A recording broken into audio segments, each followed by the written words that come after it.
홍남기 신임 경제부총리가 오늘 임명장을 받으면서 2기 경제팀이 본격 출범했습니다. 홍 부총리는 소득주도 성장을 지속 추진하면서도 속도 조절은 과제라고 언급한 바 있습니다. 다음 주에 발표하는 경제정책 방향에 어떤 내용이 담길지 주목되고 있습니다. 국책연구기관 KDI는 우리 경제가 점진적으로 둔화되고 있다고 진단했습니다. 내수와 고용 부진에 수출 증가율도 낮아지고 있기 때문입니다. 이런 상황에서 2기 경제팀의 과제와 해법 짚어보겠습니다. 강릉선 KTX가 사고 발생 이틀 만인 오늘 다시 운행에 들어갔지만 시민들의 불안감은 여전합니다. 사고 원인을 두고 코레일의 유지 보수 문제다, 철도공단의 부실 시공이다, 서로 내탓 공방 벌이고 있는 가운데 문재인 대통령은 강도 높은 대책을 주문했습니다. 열차 사고가 잇따르고 있는 이유와 대책 점검해 보겠습니다. 국내 통신 3사가 내년 3월 5G 상용화를 앞두고 있는 가운데 세계 통신업계가 5G 주도권을 잡기 위한 치열한 경쟁을 벌이고 있습니다. 이런 가운데 최근 미국이 중국 화웨이의 부사장을 체포하면서 통신 시장의 변수가 되고 있습니다.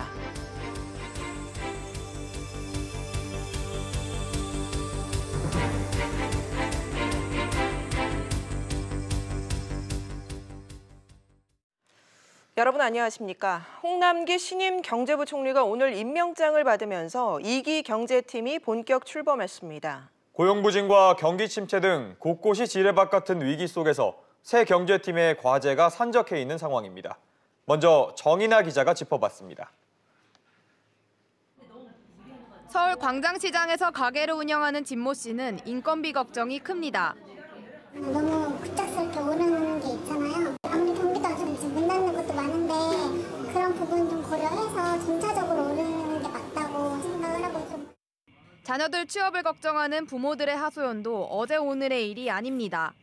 주위에도 30이 넘어서 뭐 캥거루족도 있고 그렇다는데 취업이 안 됐으니까 그래서 그걸 보면은 이제 지금 남일 같지 않고. 건설 현장에서 근무하는 신모 씨는 주 52시간 근로시간 단축 시행이 부담입니다. 10시간을 일하고 24시간을 일해야 되는 상황인데 8시간 기준으로 맞춰서 일을 하다 보면 아무래도 손이 못 가는 부분들이 많으니까 많이 힘들죠. 올해 초만 해도 경기 회복에 대한 기대감이 높았는데 그 기대감은 어느새 위기감으로 바뀐 상황. 장사는 안 되고 지갑 열기는 두렵고 기업들은 투자를 주저하는 가운데 KDI는 2달 연속 경기가 둔화 국면에 있다고 밝혔습니다. 아무래도 최근 산업 경쟁력이 많이 떨어졌으니까 규제 완화를 통해서 산업 경쟁력을 높이는 그런 전략을 정책을 좀 지속했으면 하는 생각입니다. 고용 상황이 우선 나아져야 소득 격차를 줄이고 반전의 계기를 마련할 수 있다는 지적 속에 정부의 핵심 정책인 소득주도 성장 정책에 대해 2기 경제팀이 궤도 수정에 나설지 관심이 쏠리고 있습니다. SBS CNBC 정인아입니다. 문재인 정부의 대표적인 경제 정책인 소득주도 성장, 이른바 소주성이라고 하죠. 이를 두고 공방이 뜨겁습니다. 최악의 경제 성적표를 낸 1기 경제팀이 경질된 상황에서 2기 경제팀도 포기 대신 계승을 천명했기 때문인데요. 소득주도 성장에 대한 궤도 수정 목소리가 높아진 가운데 2기 경제팀이 어떤 해법을 내놓을지 김한진 기자가 보도합니다. 지난 1년 7개월 동안 문재인 정부 경제정책을 견인한 1기 경제팀입니다. 이중 경제부총리와 정책실장 등 4명이 물갈이 되면서 2기 경제팀이 출범했습니다. 소득주도 성장을 전면에 내세운 1기 경제팀의 성적표는 최악이었습니다. 지난 10월까지 취업자 증가 수는 넉 달 연속 10만 명을 밑돌았고 어느새 경제 성장률은 2% 후반대로 내려앉았습니다. 가파른 최저임금 인상과 52시간 근로시간 단축 등 소득주도 성장 정책이 경제에 큰 부담으로 작용했다는 지적 속에 2기 경제팀은 궤도 수정에 무게를 둔 행보입니다. 소득주도 성장을 추진하는 과정에서 일부 시장 기대와 좀 달랐던 부분에 대해서는 제가 할 수 있는 역량 고민에 대해서는 수정 보완하고자. 기업을 겨냥해서도 협력을 강조하는 발언이 이어지고 있습니다. 이재갑 고용노동부 장관은 최근 좋은 일자리 창출의 관건은 기업이라고 강조했고 성윤모 산업통상자원부 장관은 재계의 규제개혁 요청에 기업들이 겪는 애로사항들의 끝장을 볼 것이라고 화답했습니다.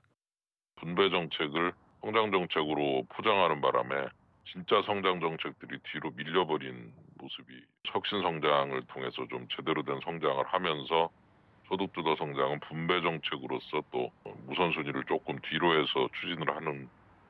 이런 가운데 청와대는 경제팀의 소통 강화를 위한 상시 협의체를 운영하기로 했습니다. 1기 경제팀에서 불거진 경제 투톱 갈등설을 의식한 조치라는 분석입니다. SBS CNBC 김한진입니다. 네, 앞서 보신 것처럼 당장 당면한 과제들이 많습니다. 이에 문재인 정부의 핵심 정책 가운데 하나인 소득주도 성장 정책의 보완 여부가 주목받고 있는데요. 이 내용 취재 기자와 자세히 짚어보겠습니다. 이한승 기자가 나와 있습니다. 자, 이 기자. 네. 오늘 문재인 대통령이 홍남기 경제부총리에게 임명장 주면서 경제 활력 주문했다고요? 네, 문 대통령이 홍남기 경제부총리에게 임명장을 전달하면서 우리 기업 활력이 떨어지고 또 투자 의욕도 떨어지고 있는 상황에서 현장과 소통하면서 기업들의 애로가 뭔지 그 해결책을 찾는 데 노력해달라고 주문했습니다. 해석에 따라서는 이 소득주도 성장 일변도의 경제정책보다는 기업에 부담이 되는 사안이나 정책에 더 신경을 쓰라는 주문으로 해석할 수 있습니다. 네, 그런데 내년에도 최저임금이 10% 넘게 오르는 건데 네. 벌써부터 걱정의 목소리가 나오고 있잖아요. 그렇죠. 이에 대한 대안은 있을까요? 네, 일단 홍남기 부총리는 우선 최저임금의 인상 구간을 먼저 설정을 하고 그 후에 그 구간 내에서 최저임금을 결정하는 이원화된 방식을 좀 제시했는데요. 네. 하지만 최저임금 인상 대안 중 하나로 꼽히고 있는 이 최저임금 차등 적용의 경우에는 기준도 정하기 쉽지 않고 또 노동계의 반발도 만만치 않은 상황입니다. 결국 최저임금은 내년 1월 1일부터 오르는데 결정된 방식은 없어서 우려가 커지고 있습니다. 네, 거기에다가 주 52시간제 계도 기간도 올해로 끝나지 않습니까? 그렇죠. 주 52시간제를 위반해도 올해까지는 계도 기간이어서 문제가 없었지만 내년부터는 처벌이 가능한 상황인데요. 예. 이에 탄력근로제 확대 요구가 빗발치면서 홍 부총리는 탄력근로제 단위 기간을 현행 3개월에서 6개월로 연장하는 쪽으로 가닥을 잡았다고 시사한 바 있습니다.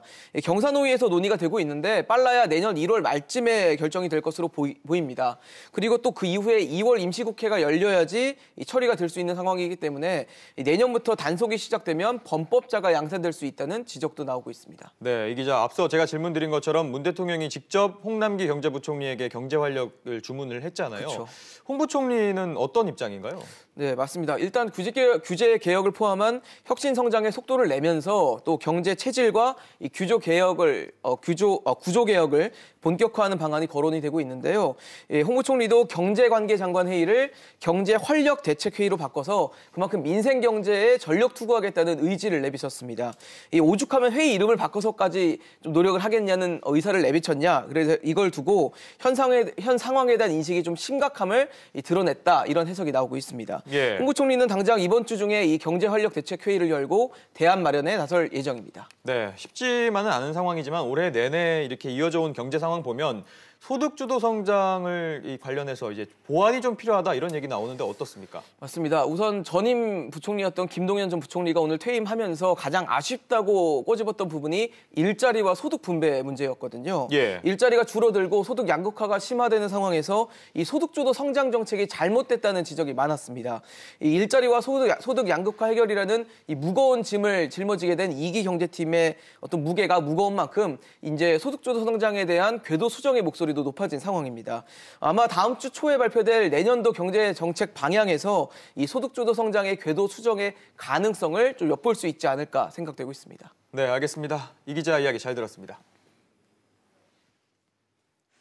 선로를 이탈하는 사고가 발생했던 강릉선 KTX가 복구 작업을 완료하고 오늘 새벽부터 운행을 재개했습니다. 하지만 크고 작은 사고가 잇따르면서 과연 믿고 타도 될지 시민들의 불안감은 여전합니다. 오수영 기자가 취재했습니다. 강릉선 KTX 노선이 오전 5시 30분 서울행 첫 차를 시작으로 다시 운행에 들어갔습니다. 지난 8일 16명이 다친 탈선 사고가 발생한 지 사흘 만입니다. 코레일 측은 열차가 사고 구간을 지날 때 시속 40km 이하로 서행할 예정이라고 밝혔습니다. 운행은 재개됐지만 이용객들의 불안감은 여전합니다. 일주일에 한 번씩 강릉선 이용하는데 생각했으면 되게 어려웠을 것 같기도 해요. 운행 재개 결정을 앞두고 코레일 측은 첫 차 출발 예정 1시간 전 복구된 선로에 문제가 없는지 실제 열차를 통과시켜 확인했습니다. 정확한 사고 원인을 밝히기 위한 조사도 본격적으로 시작됐습니다. 지금 전부 우리 담당하시는 분들이 현장에 다 직전이라고 계셔가지고. 국토교통부는 철도특별사법경찰대가 이번 사고와 관련해 내사에 돌입했다고 밝혔습니다. 국토부 관계자는 문제가 된 선로 전환기의 오류 발생 원인을 철저히 조사해 책임을 물을 계획이라며 이번 내사가 책임자 규명과 처벌을 전제로 하고 있음을 강조했습니다. 한편 문재인 대통령은 이번 사고와 관련해 부끄럽고 민망하다면서 국민들에게 근본적인 불신을 줬다고 말했습니다. 문 대통령은 특히 정확한 사고 원인 규명과 함께 재발 방지를 위한 분명한 쇄신 대책을 마련하라고 지시했습니다. SBS CNBC 오수영입니다. 네, 국민들은 불안한 마음을 떨쳐버릴 수가 없습니다. 열차 탈선 사고에 앞서서 KT통신구 화재, 또 온수관 파열까지 꼬리에 꼬리를 무는 인재의 정부의 안전대책을 믿지 못하겠다는 말들이 나오고 있습니다. 황인표 기자와 함께 자세히 짚어보겠습니다. 황 기자, 네. 강릉선 사고에 앞서서 여러 건의 사고가 더 있었죠? 네, 그렇습니다. 따져보니까 지난 20여일간 이 코레일에서 일어난 관련 사고만 10여 건에 달했는데요. 먼저 지난달 19일에 그 서울역에 들어서던 KTX가 포크레인과 충돌하는 사고를 시작으로 해서 28일 광주 하남역 인근에서 작업 중이던 근로자가 그 열차에 치여 숨지는 일까지 발생했습니다. 열차가 갑자기 멈춰서는 일은 비일비재하게 발생하고 있습니다. 이런 작은 사고들이 모여서 대형 사고로 이어지진 않을지 불안감이 커지고 있는 상황입니다. 네, 또 최근에 KT 화재도 있었고 온수관 파열도 있었고 이런 사고들이 계속 잇따르고 있습니다. 네, 지난달 KT 화재로 서울과 경기 일부 지역 통신망이 마비되는 거의 재난에 가까운 그런 사태가 발생을 했고요. 지난주에는 백성역 도로 위에 이 펄펄 끓는 물이 쏟아져서 한 명이 숨지고 여러 명이 화상을 입는 사고로 이어지기도 했습니다. 이에 앞서 10월에는 고양시에 있는 저유소가 그 날아든 이 풍등 하나 때문에 큰 불로 이어지는 사고가 발생하기도 했습니다. 이 한 시민단체가 새 정부 출범 이후 발생한 안전사고를 정리해봤는데 이 살충제 계란 파동부터 이 제천과 밀양 화재 사고까지 서너 달마다 한두 건씩 대형 사고가 있었던 것으로 확인됐습니다. 네, 지금 사고 원인을 보면 대부분이 인재거든요. 그래서 근본적인 대책이 필요한 거 아닌가 싶습니다. 네, 대부분의 사고 원인이 관리 소홀 등이 이유였거든요. 비용 절감을 이유로 해서 안전 문제를 관리하는 인력을 외주화한다든가 안전 불감증에 빠져서 사전에 불안 요소를 제대로 관리 감독하지 않은 사례도 있었습니다. 전문가 얘기도 한번 들어보시죠. 네. 안전은 필수적으로 재정이 투입돼야 되고 항상 확보되어야 하는 최고의 가치라고 할 수 있는데 대충 빨리빨리 이런 경제 성장 논리에 입각해서 나라를 운영하다가 보니까 지금 막 터져 나오는 걸로 생각합니다. 이번 기회에 이제 국민들이 느끼는 불안감을 해소할 수 있도록 상시적인 점검 체계가 필요한 것 아니냐 이런 지적이 나오고 있습니다. 땜질 처방이다 이런 비판이 나오지 않도록 우리 사회 곳곳에 불안 요소가 없는지 다시 한번 좀 살펴볼 필요가 있고요. 특히 안전 관련 담당자에겐 이 사고 발생 시 엄정하게 책임을 묻는 등 이 공직 기강도 다잡아야 된다는 주장도 함께 나오고 있습니다. 알겠습니다. 황 기자 얘기 잘 들었습니다. 지난 3월 발생한 재활용품 수거대란 기억하시는 분들 많으실 겁니다. 재활용 업체들이 폐비닐과 스티로폼 등을 수거해가지 않으면서 경각심이 고조되고 각종 자발적 협약도 체결됐는데요. 당시 일부 기업들은 재생이 쉽도록 제품 용기를 바꾸겠다고 선언했는데 과연 바뀌었을까요? 김정현 기자가 확인해봤습니다. 맥주병에서 종이 라벨을 분리해보려 하지만 깨끗하게 뜯어지지 않습니다. 플라스틱 병에 붙어있는 알루미늄 막에도 쉽게 분리되지 않습니다. 이 샴푸 용기에는 표면에 문구가 인쇄되어 있어 역시 재활용이 어렵습니다. 분리가 안 되고 선별이 되지 않으면 재활용을 할 수가 없겠죠. 전량 폐기가 되고 있습니다. 제품을 만든 기업들은 환경부와 지난 4월 재활용을 손쉽게 하자며 자발적으로 협약을 체결했지만 8개월이 지난 지금까지 바뀐 게 없습니다. 당시 협약에 참여한 기업들은 유색 페트병 생산을 중지하고 음료수 용기를 하나의 재질로 만들겠다고 약속했습니다. 재활용 시장 안정화 방안을 중점적으로 검토하여 각 단계별 개선 대책을 담고 있습니다. 하지만 강제성이 없다 보니 변화의 움직임은 느릴 수밖에 없습니다.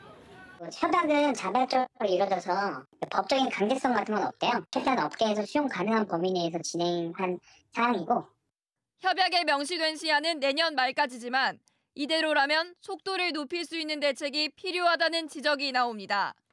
몇 개월이 지났음에도 아직도 기업들이 자발적 협약에 있는 내용들을 충분히 이렇게 개선하고 있지 않다라고 봅니다. 기업은 충분히 약속을 지킬 것이다라고 기다린 게 아니라 법적인 구속력을 가져줘야 된다. 환경부는 자발적 협약이 제대로 이행되고 있는지 올해 안에 2차 점검에 나설 계획이라고 밝혔습니다. SBS CNBC 김정현입니다. 네, 한국거래소가 삼성바이오로직스의 상장 유지에 대해서 결정 내린 점 조금 뒤에 자세한 내용 전해드리겠습니다. 자초 위기에 빠진 광주형 일자리가 전기를 맞을 수 있을까요? 이용섭 광주시장이 직접 협상에 나서기로 했습니다. 과연 버스가 지나간 뒤에 손을 흔드는 격이 될지 아니면 반전의 계기가 될지 지켜봐야겠습니다. 보도에 최나리 기자입니다. 꺼져가는 불씨 살리기에 광주시가 총력을 집중하기로 했습니다. 이용섭 시장이 직접 협상단장을 맡기로 했습니다. 제가 직접 나서겠습니다. 투자협상팀의 단장을 맡아 현대차, 노동계, 각계 각층의 뜻을 모아 최적의 투자 환경을 조성하겠습니다. 송갑석 더불어민주당 의원은 총 110억 원의 예산을 확보했다며 사회적 대타협을 요청했습니다. 협상의 핵심은 임금 단체 협약 유예 조항입니다. 지역 노조의 반발로 조항 자체가 삭제되자 현대차 측에서 수정안을 거부한 상태입니다. 이 시장은 현대차와의 신뢰를 회복해 마무리 짓겠다고 하지만 현대차나 노조의 입장 변화를 이뤄낼지 미지수입니다. 원하는 대로 애초에 이야기했던 것처럼 된다 그러면 새로운 어떤 노사 협력 모델이 될 수도 있고 하기 때문에 긍정적인 방향으로 해석을 해야 되겠지만 만약에 반영된 부분이 많이 있다 그러면 또 하나의 어떤 걱정거리가 될 수가 있겠죠. 한편 현대차 노조는 미국의 25% 관세가 현실화되면 국내 차 산업은 위기를 맞을 것이라고 주장했습니다. 대외 환경이 불확실한 상황이어서 광주형 일자리는 바람직스럽지 않다는 논리입니다. 한편 이용섭 광주시장은 이번 협상이 재개되면 예전과 달리 종료 시한은 없다고 밝혔습니다. 당분간 냉각기와 협상 장기화가 점쳐지고 있는 가운데 일부에서는 2020년 현대차가 경영 SUV를 생산하기 위해서는 곧 협상 테이블에 앉을 것이라는 관측도 나오고 있습니다. SBS CNBC 최나리입니다. 네, 고의분식 회계 혐의로 주식 거래가 중지된 삼성바이오로직스에 대해 한국거래소 기업심사위원회가 상장 유지 결정을 내렸습니다. 이에 따라 내일부터 거래가 재개되는데요. 이 내용 취재기자 연결해서 소식 알아보겠습니다. 손소구 기자. 네, 손소구입니다. 예, 기심위가 상장 유지로 결론을 낸 겁니까? 네, 그렇습니다. 한국거래소가 삼성바이오로직스의 상장을 유지하기로 했습니다. 한국거래소 기업심사위원회는 오늘 오후 2시부터 삼성바이오로직스에 대한 본심사를 열었는데요.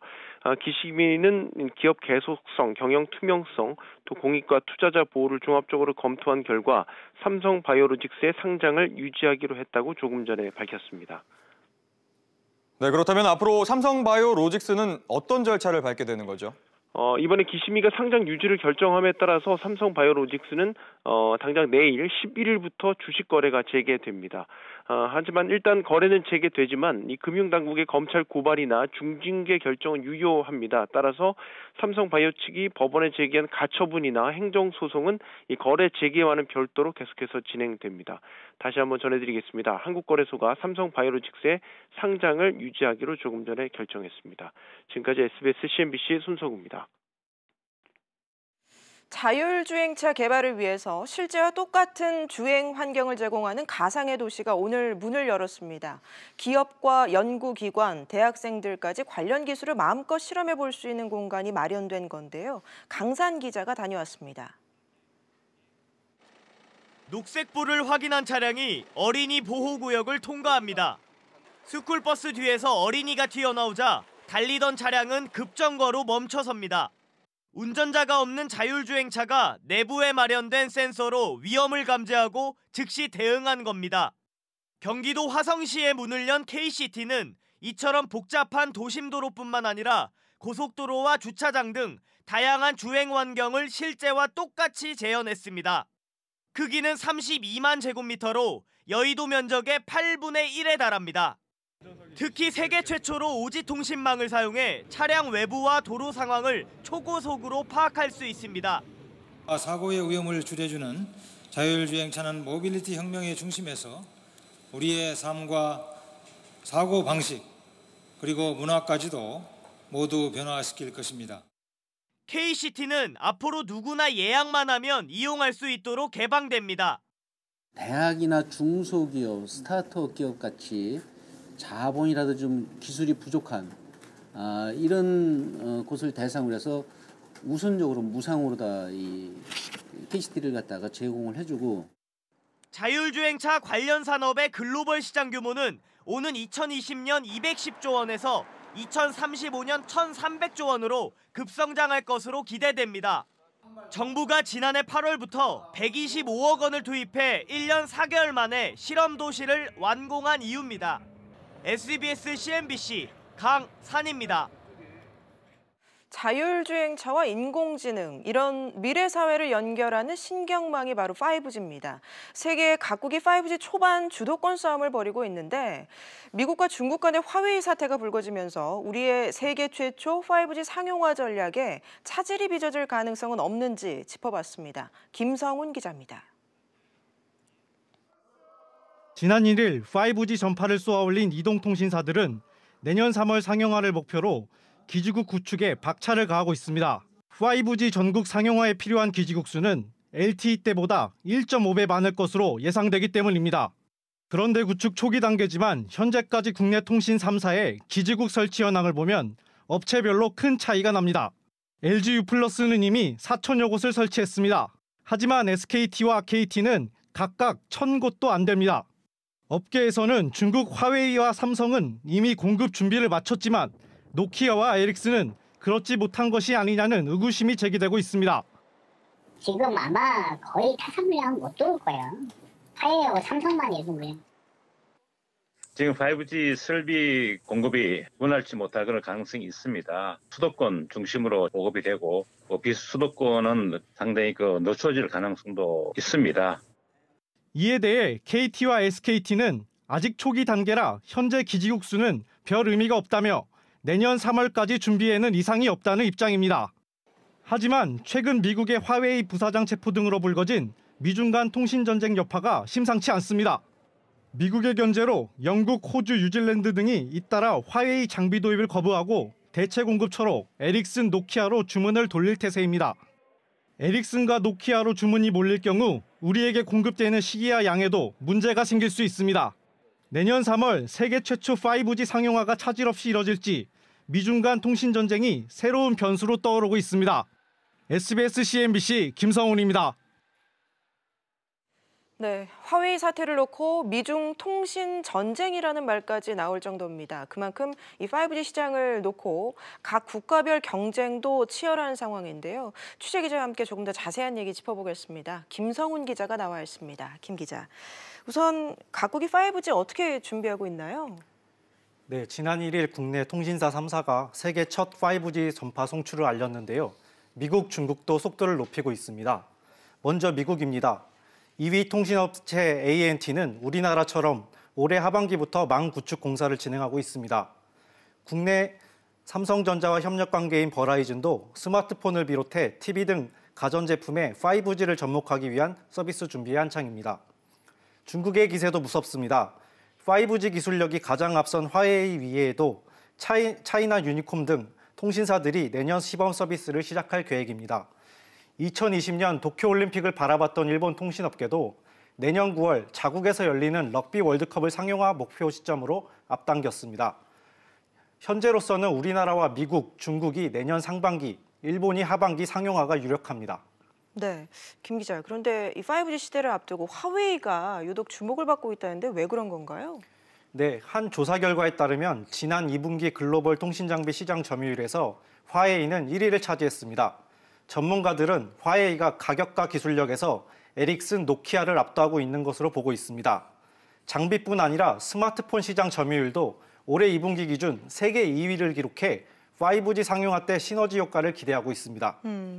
이런 상황에서 최근 이제 미국이 화웨이 부사장을 체포한 사건이 어떤 변수로 작용할 수 있을까요? 네, 한 조사 결과에 따르면 2035년 5G 관련 세계 시장 규모는 12조 3천억, 우리 돈으로 1경 4천조 원에 이를 것으로 보고 있습니다. 이 시장의 주도권을 놓고 미중 간 힘겨루기가 당분간 이어질 것이란 예상이 나오고 있습니다. 우선 내년 3월 미국과 한국이 상용화를 추진하고 있는데요. 이 시기까지는 영향이 미칠 것으로 보이지만 추후 상황은 아직 지켜봐야 한다는 얘기가 나옵니다. 다만 국내 통신 3사의 납품 계약에 미치는 영향은 미비할 것이란 목소리도 있습니다. 전문가 말 들어보시죠. 네. 영향을 받을 수 있을 것 같고 SKT나 KT가 당분간 후아웨이 정도에는 안 쓴다고 얘기했기 때문에 그게 갑자기 쓸 수 있는 상황이 벌어지진 않을 거고요. LG 플러스인데 LG 플러스가 그렇다고 이 일 때문에 후아웨이 장비를 안 쓰겠다거나 이렇게 철회하지는 않을 것 같아요. 네, 알겠습니다. 김 기자 얘기 잘 들었습니다.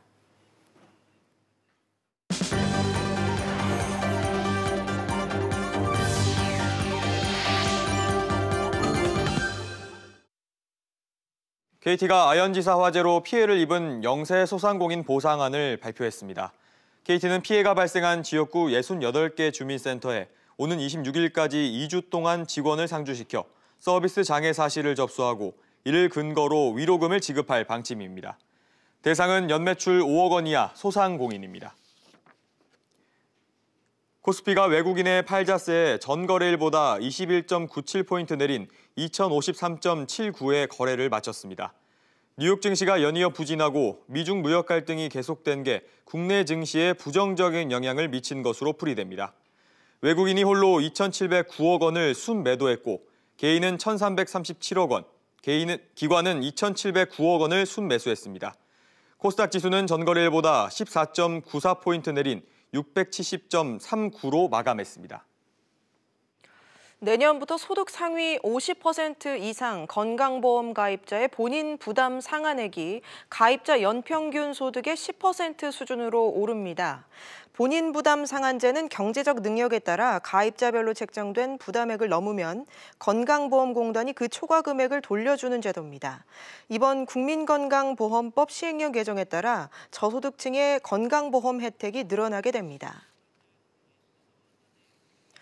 국내 노동시장 분석 결과 대기업과 중소기업 간 정규직과 비정규직 간의 근로조건 격차가 확대된 것으로 나타났습니다.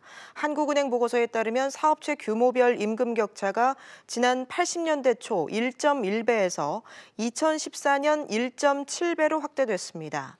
또 중소규모 사업체 근로자가 1년 뒤 대규모 사업체로 이동하는 비율은 2004년에서 2005년 3.6%에서 2015년에서 2016년 사이 2%로 줄어든 것으로 나타났습니다.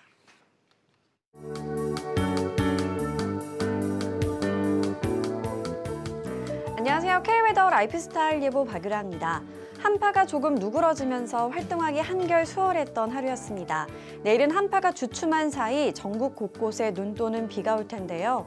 새벽에 제주도와 전남, 경남에 비 또는 눈이 시작돼 오전에는 그 밖에 충청 이남과 강원 영동으로 확대되겠고요. 그 밖에 서울, 경기, 강원 영서 지역은 낮 한때 산발적인 눈이 날리는 곳이 있겠습니다. 예상되는 비의 양은 제주도와 남해안에 10에서 40, 충청 이남과 강원 영동에 5에서 10mm가 되겠고요. 눈의 양은 지리산과 제주 산간, 울릉도 독도에 최고 8cm, 강원 영동과 호남 내륙, 경북 북부를 제외한 경상 내륙에 1에서 3cm가 되겠습니다. 이 눈과 비는 밤이면 대부분 그치겠습니다. 내일은 남해상을 지나는 기압골의 영향을 받겠습니다. 중부지방 눈 또는 비가 오기 전까지 대기가 무척 건조하겠습니다. 아침 기온 서울이 영하 3도, 춘천은 영하 4도로 심한 한파는 없겠습니다. 동해안도 내일 눈비가 오기까지 공기가 매우 건조하겠는데요. 화재 사고에 유의하셔야겠습니다. 남부지방 아침 오늘보다 5도에서 7도가량 높게 출발하면서 한파가 주춤하겠습니다. 광주는 0도, 부산은 5도까지 오르겠습니다. 수요일에는 울릉도 독도에 눈 또는 비가 오겠고요. 목요일에는 중부지방으로 눈 또는 비가, 일요일에는 전국에 비 또는 눈이 내릴 것으로 전망됩니다. 날씨였습니다. 뉴스프리즘 여기서 마치겠습니다. 편안한 저녁 보내시기 바랍니다. 고맙습니다.